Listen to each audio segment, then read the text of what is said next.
Welcome, curious minds, to another deep dive. Great to be here. Today, we're cutting through some of the noise, in RC maintenance. Yeah. We're tackling a legendary topic. Yeah. Team Associated's holy trinity of lubes. Ah, yes. Green slime, black grease, Stealth Diff Lube, staples for ages. Exactly. Products that have this almost mythical status, right? Like you have to use them. Right. For decades, that was kind of the thinking. Peak performance meant these specific lubes. But things change. The market's different now. New stuff out there. Yeah, new players, and we kind of understand the supply chains better now. It challenges that old idea.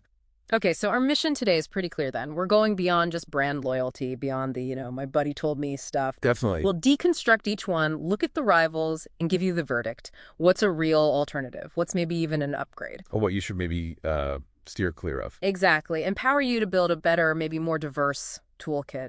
Let's unpack this. Sounds good. So let's kick off with the icon, green slime, ASC 1105, the stuff for sealing shock O-rings, right? Preventing leaks. Yep. People swear it makes O-wings last forever. That's the claim, anyway. Okay, but here's where it gets interesting. You mentioned supply chains. Right. Prepare for this one.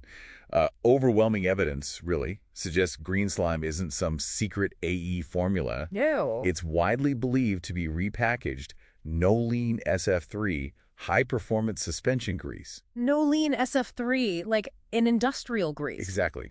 Been around ages. This connection goes back to, like, the late 80s.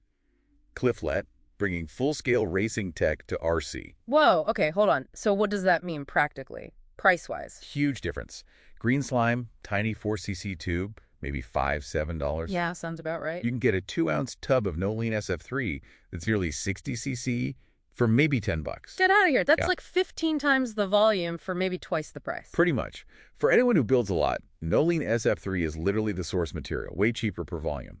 It's a no-brainer, really. That's a massive tip right there. Just buy the no lean. Well, for value, yes. And then you have boutique brands pushing performance. ProTech, RC, Premier Blue, they give you tech specs. Anhydrous calcium base, high drop point. Meaning it holds up better under heat. Right. Reason thinning. And One Up Racing, Blue O-ring grease. They claim superior performance. Legitimate upgrades for serious racers. Okay, so verdict on green slime, good stuff, but no lean SF3 is the smart buy for bulk. Performance junkies, look at ProTech, One Up Racing. That sums it up nicely. Yeah, game changer number one, let's move on. The workhorse, AE, black grease, ASC 6588. Ah, the tough stuff. Yeah, for high load, metal on metal, think CVA joints, metal gears, thrust bearings, and ball diffs. Yeah, the consensus is pretty strong here. It's a molybdenum-based grease. Moly grease. Really good under pressure. Extremely good. It prevents galling, which is basically metal surfaces kind of seizing or welding together under friction and load. Crucial for drivetrain parts. Okay, and other RC brands sell moly grease too, right? Tamiya, TLR. Exactly. Which kind of lends weight to the idea that AE black grease is a high-quality moly grease. TLR's high-pressure black grease is a direct competitor, forms very similarly. Right. But here's a warning flag I've heard about. People grabbing automotive moly grease from the auto parts store, like Lucas Oil Red and Techie or something. Yes. Big warning there. That raises a really important point. Why? What's the risk? Moly is moly, isn't it? Not quite. Many automotive greases, especially the EP extreme pressure ones, are petroleum-based, and petroleum products can wreak havoc on the plastics in your RC car. Oh, so? They can make plastic parts brittle or weirdly soft, or even cause them to swell up over time. Just a little bit slung off a CVA joint onto your suspension arm or diff case. Ah, okay. Degrades the plastic. Exactly. RC-specific greases are formulated to be safe with the plastics and rubbers used in RC cars. Material compatibility is key. Gotcha. So verdict on black grease. AE is still a gold standard for performance and safety. Yep. Reliable, safe. RC-specific moly alternatives like TLRs are fine too. But avoid general-purpose auto greases unless you are absolutely certain they're plastic safe. It's just not worth the risk. Okay, solid advice. Avoid the garage grease unless you're an expert. Please do. All right, final member of the Trinity, the soul of the drivetrain, you could say. AE Stealth Diff Lube, ASC 6591. The ball diff magic. It's silicone-based. Crucial for that smooth, consistent ball diff action. It's not just about low friction, right? It's about how it slips. Precisely. Ah. Predictable slip under load. That's what gives you consistent handling, especially corner exit.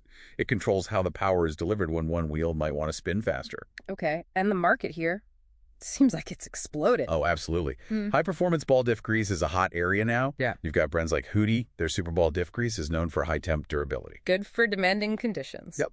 Then there's J-Concept's RM2 Clear Diff Lube, developed with Ryan Mayfield, a world champ. People rave about its Let's longevity. break down quickly. That's the claim.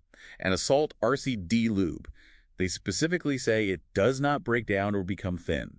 Maintaining that consistency is everything for a ball diff. So are these just alternatives, or are racers actually saying they're better than the AE Stealth Lube?